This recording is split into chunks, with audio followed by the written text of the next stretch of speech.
servicenin.com নামে আমরা একটা সেবা প্রতিষ্ঠান করেছি।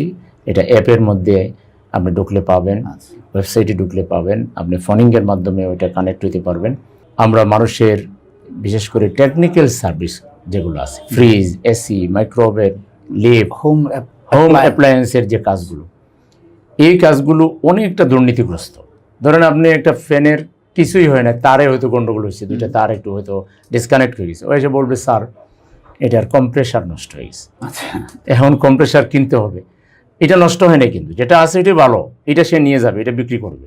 আচ্ছা, আপনাকে 2 নম্বর কম্প্রেসার এনে দিবে, ওখানে আপনাকে বলবে যে স্যার এটার দাম হলো এত, আসলে যা তার চেয়ে ডাবল বলবে। এখানে একটা দুর্নীতি।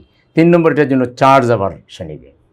এই যে আমরা যারা মানে সেবা গ্রহীতা, আমরা মারাত্মকভাবে একটা দুর্নীতিগ্রস্ত লোকদের দ্বারা প্রতারিত হচ্ছে, টর্চারিংয়ের শিকার হচ্ছে। এটা থেকে স্বস্তিতে মানুষ যাতে সেবা নিতে পারে বিশ্বস্ত সার্ভিস দিয়ে আমরা এই জন্য servicenin.com নামে আমরা একটা সেবা প্রতিষ্ঠান করেছি। এটা অ্যাপের মধ্যে আপনি ঢুকলে পাবেন, ওয়েবসাইটে ঢুকলে পাবেন, আপনি ফোনিংয়ের মাধ্যমে ওইটা কানেক্ট হতে পারবেন।